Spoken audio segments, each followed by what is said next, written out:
Nesaf mae gyda ni Megan, a mae Megan yn dod o Gaerdydd yn 28 mlwydd oed ac yn gweithio fel swyddog Cydraddoldeb a Chynhwysiant Anabledd i Anabledd Cymru. Mae chefndir yn cynnwys gweithio yn y celfyddydau, yn enwedig celfyddydau cymunedol ac fel actor anabl. Mae Megan yn angerddol bod y celfyddydau yn agored i bobl o bob cefndir ac yn gweithio tuag at sicrhau cydraddoldeb i bobl anabl. Heia, enw fi yw Megan, a dwi yma i ymateb i'r cwestiwn pam pleidleisio. So, i fi, i bod yn amlwg, dwi'n meddwl bod yr ateb yn gallu bod yn un weddol syml. Pam yn bersonol dwi'n dewis i bleidleisio a pam dwi'n meddwl ddylse pobl eraill sydd efo'r cyfle bleidleisio yw oherwydd bod gennym ni'r hawl. Mae gennym ni'r hawl i cael barn ar y dyfodol fyddwn ni'n rhan ohono a cael effaith ar sut mae'r gwlad ydyn byw yno yn cael ei siapio. Fel rhywun sy'n hunaniaethu fel menyw ifanc, fel person anabl a fel rhywun sy'n rhan o'r gymuned LHDT,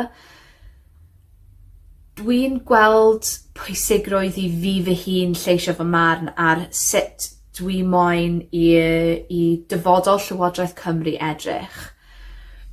Oherwydd trwy wneud hyn, dwi'n gallu trio sicrhau bod y plaid sydd yn pŵer, yr un sydd yn reoli sut dyn ni'n byw yn bywydau, yn mynd i bod yn un sy'n cefnogi ac yn rychioli fi ac yn ymdrechu tuag at cydraddoldeb a cynhwysiant sy'n mynd i alluogi fi a caniatáu fi byw bywyd sy'n gyfartal â bobl eraill yn y gymdeithas.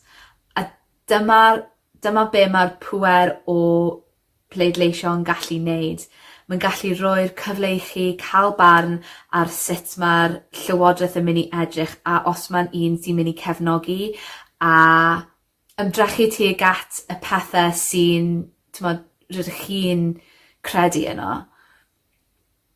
I fi, dwi'n dod o cefndir creadigol, so mae'r celfyddydau'n rhywbeth pwysig i fi, oherwydd mae wedi siapio'r person rydw i heddiw, a dwi'n meddwl bod y celfyddydau'n rhywbeth sy'n mor bwysig i rhoi'r cyfle i pobl mynegi ei hun mewn ffyrdd anghonfensynol.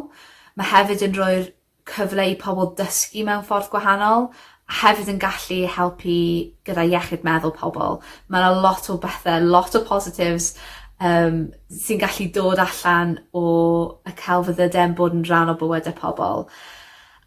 A dyma rhywbeth dwi'n teimlo angen droso. Mae pawb efo rhywbeth.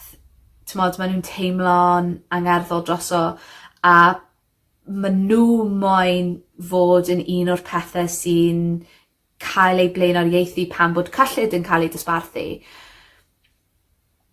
A trwy